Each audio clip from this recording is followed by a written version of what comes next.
Hello and welcome to my video where I'm going to show you how I made wreath forms out of wire. I'm going to start off by showing you how to make the most basic form, which is simply a wire outline. In this case, a star shape. As you can see, I'm protecting my work surface with a heat-proof soldering block on top of a cutting mat. The tools and materials I'm going to use are as follows: wire cutters, a helping hand or a third hand, a blowtorch for soldering.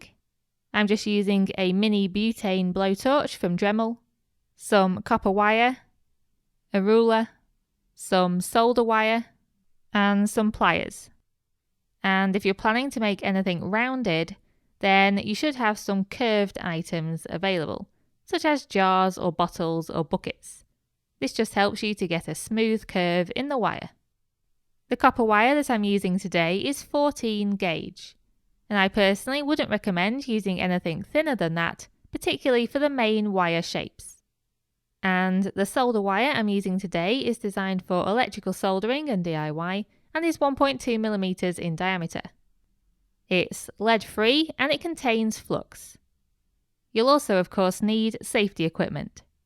This includes safety glasses, a breathing mask and good ventilation. Okay, so to make this very basic form, you just need to shape the wire into a star shape, or whatever shape you want to make. I decided how long I wanted each edge of the star to be, and then I made a bend in the wire at this point using my pliers. Because I want to make a star with equally sized points, I made sure that every bend in the wire was this distance apart. I want to make a 5-point star, so I keep going until I make 10 sides all the same length. Remember, the aim is to get this shape to lie flat, so try and angle the bends accordingly. At the end, when you cut off the excess wire, make sure that you leave at least an inch or so as overlap. This overlap section is where we're going to solder the two wire ends together. So once you've finalised the star shape, place the wire ends in your helping hand. Make sure you position the ends with about a 1-inch overlap, and make sure there's no gap in between the wires. The reason I've chosen to use copper wire is that it's the easiest to solder at home. And all you need is a small butane torch like I've got here, the type you use for creme brulees. The way that soldering works is that the solder moves towards the heat, so the aim is to evenly heat up the area of metal that you want to solder, and not directly heat the solder itself. Remembering all the safety precautions, I keep the flame moving all over the metal that I want to solder, until I think it's got to the correct temperature. If you're using solder that doesn't contain flux, then you'll have to apply the flux first before applying any heat. There's two ways of applying the solder really. You can cut off a small amount of solder and put it on top of the join. You would then heat the metal until the solder melts. The second way is to touch the end of the solder wire onto the join when I think that the wire is hot enough. So I heat the wire first, and then when I think it's hot enough, I test this by touching the solder onto the join. If the wire is hot enough, the solder will melt and spread throughout the join. Then, when it's cool, you can remove it from the helping hand. And here you can see that it's soldered. Once you finish making the copper shape, it's not going to be very sturdy. However, there are a few things you can do to make it stronger. The first way is to make a larger version of the same shape. In my case, that would be a larger star. Then what you would do is solder short pieces of copper wire, or wire struts, in between the two shapes to join them together. This would make the whole shape a lot sturdier. Instead of, or in addition to this, you can also harden the wire by hammering it all over. To do this, you would put the wire on a steel block and then flatten it using a chasing hammer. And one more thing you could do to make a sturdier form is to use a stiffer wire. I originally wanted to make an outdoor wreath, and so I actually bought some 14 gauge galvanized garden wire, and that was what I was going to make the wreath out of.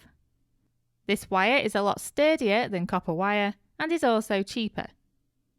The downside is that I found it impossible to solder using the equipment I already had.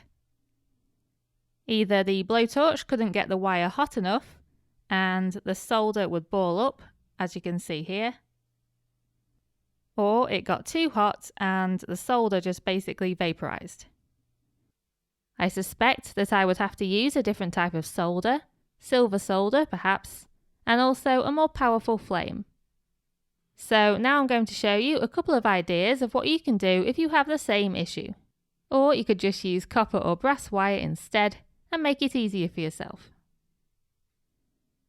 The next two projects I'm going to quickly show you are a donut shaped wreath form and also a candy cane shaped form. The first thing I'm going to do is make a wire ring that's going to be the inside of the wreath. I used a round plastic bucket to try and help me get a smooth curve in the wire.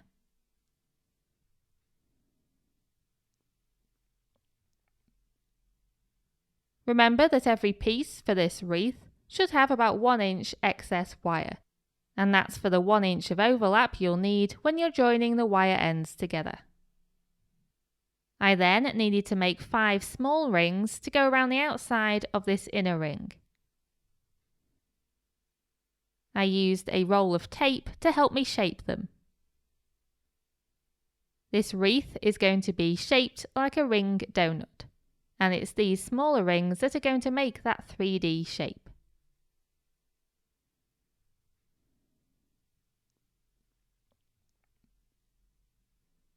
Once we've made those, we then need to make the outer ring.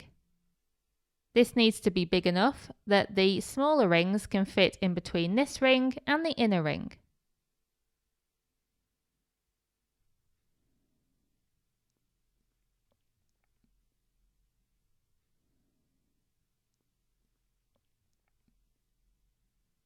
And finally, I had to make 2 mid-size rings, which are basically halfway between the outer ring and the inner ring.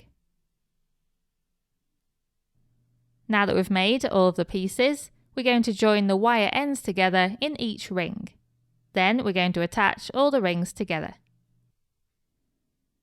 As I mentioned before, I'm going to show you a few different methods of how to join the wire ends together that don't involve directly soldering them. The first method involves using a 2-part epoxy glue called araldite. Make sure that the wire ends overlap by about 1 inch and there's no gap in between them. The downside of this glue compared to soldering is that it takes quite a while to cure. I found it quite difficult to keep the pieces of wire pressed against each other throughout the entire curing time, and I even ended up wrapping some copper wire around those wire pieces to keep them in place. So overall the glue method does work, but I wouldn't recommend it because it's just going to take you so much more time. The second method I'm going to show you is a form of mechanical fastening. This means that you don't have to add anything extra, such as glue or heat. All we're going to be doing is shaping the ends of the wire. To do this, you're going to need some pliers. So take one end of the wire in your pliers and form it into a small hook. Then do the same at the other end.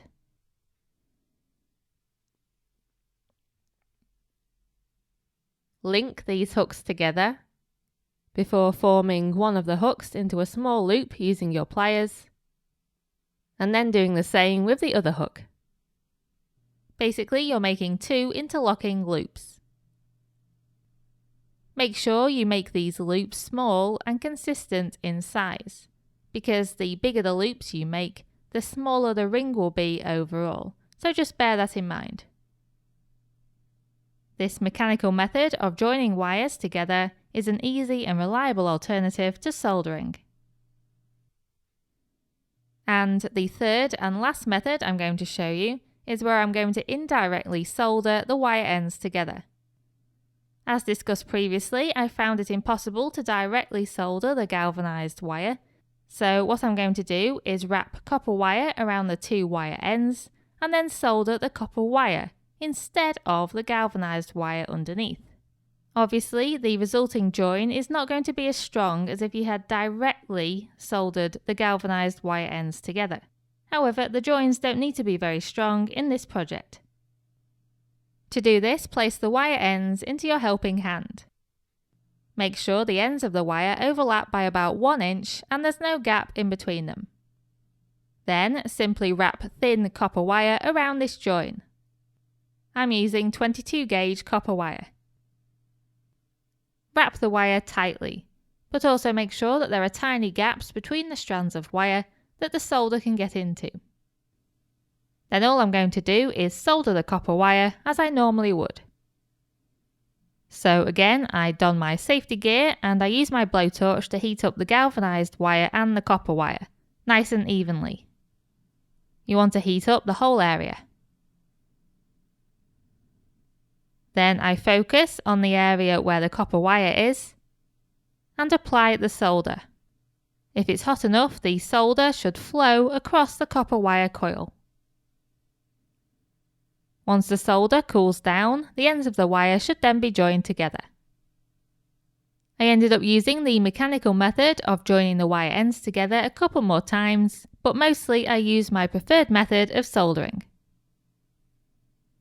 This gave me a total of 9 rings. For the next step, we need to attach all of these rings together, and I'm only going to be using the soldering method going forward. What we need to do is attach the small rings to the inner ring and to the outer ring. And since we're attaching the wires perpendicular to each other, we need to wrap the copper wire in a kind of cross shape. So for each smaller ring, you first need to join it to a larger ring, using the copper wire. And then you wrap the rest of the copper wire as shown here. Going in one direction, and then the other.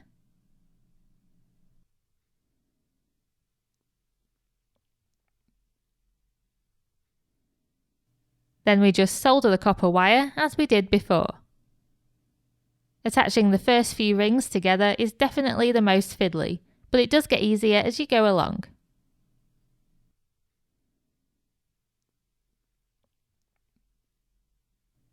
I attached the smaller rings to the outer ring first. And then I attached the inner ring.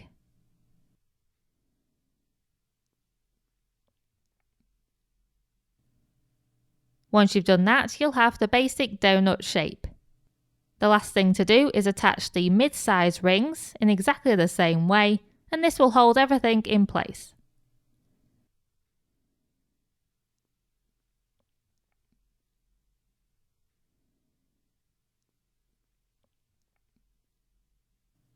And that's it, you've now made a sturdy wreath form.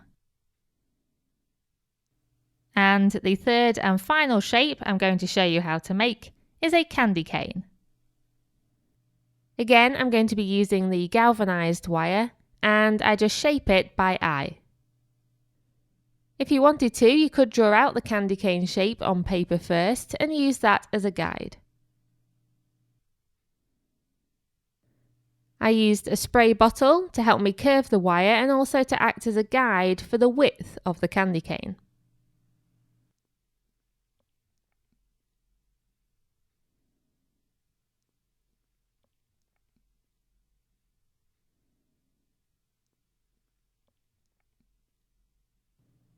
As you can see, when I cut off the excess wire, I left about a 1-inch overlap.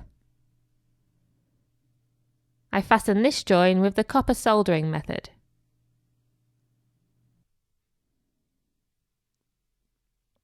In order to complete the candy cane design, I then needed to add some diagonal struts of wire inside the shape. I did this using a few different methods. I tried a mechanical fastening method by bending the ends of the strut, like so, around the main frame. and then trying to squash this onto the wire. But this didn't really work, so I had to use some araldite as well. The best method that I found was to make the wire struts in a kind of Z shape, and then attach it using the copper soldering method or with just araldite glue.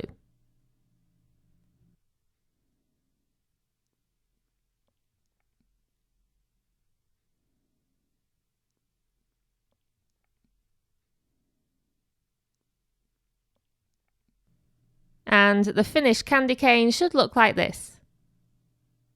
If you're wondering what I'm going to do with these wreath forms, then please stay tuned for future videos. I really hope you found these useful, and thank you very much for watching.